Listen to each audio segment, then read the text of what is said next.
To augment our efforts to further strengthen the Singaporean core, I have 5 suggestions.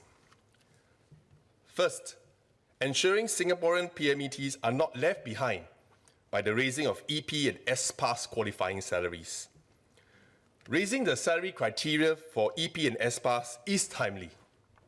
Although the EP salary minimum was just raised in May 2020, I'm heartened that MOM has raised the qualifying salaries of both Employment Pass and S-Pass holders to further level the playing field for Singaporean PMETs.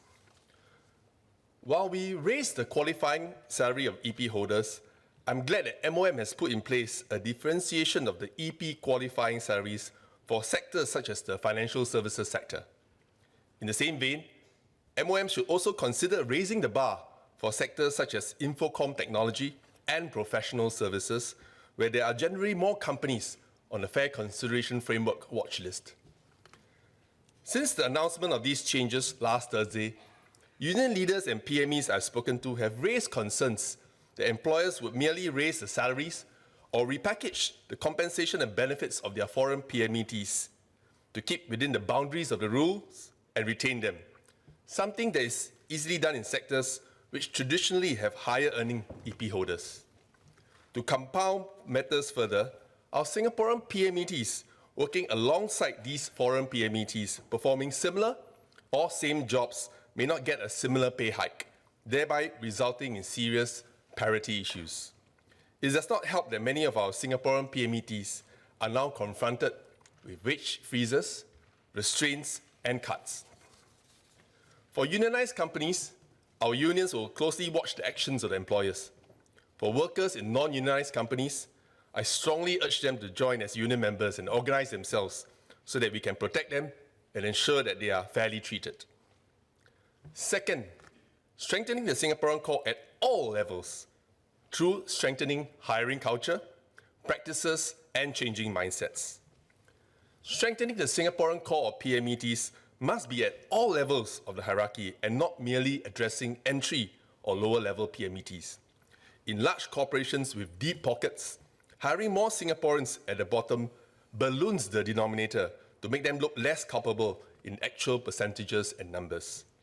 Our efforts must be to address this at all levels and have a tiered approach in our policies and laws according to different sectors' needs and circumstances.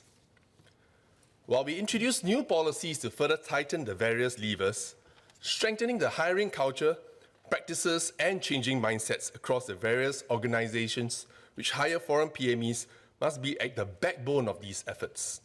HR leaders I speak to say they may be supportive of the Singaporean core, but in some cases, the hiring managers may not have the final say in the eventual. The hiring managers may have the final say in the eventual choice of the candidate. In many of these organizations, complex reporting structures and matrix reporting mean that the HR sometimes have little or no say. In short, it's imperative for not just a change of mindset for the CEO or CHRO, but also the mindsets of hiring managers and everyone from end to end in the value chain that are involved in the various HR processes.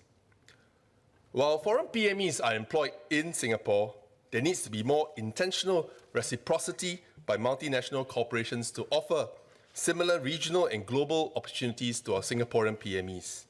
In this way, our Singaporean PMEs will be able to gain international experience and in turn add to the caliber of our Singaporean workforce.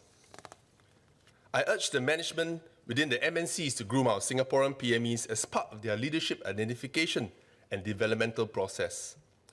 By the same token, our Singaporean PMEs must step up, step forward, and readily accept these opportunities to take lead and uproot to remote parts of the globe for regional and international exposure and opportunities.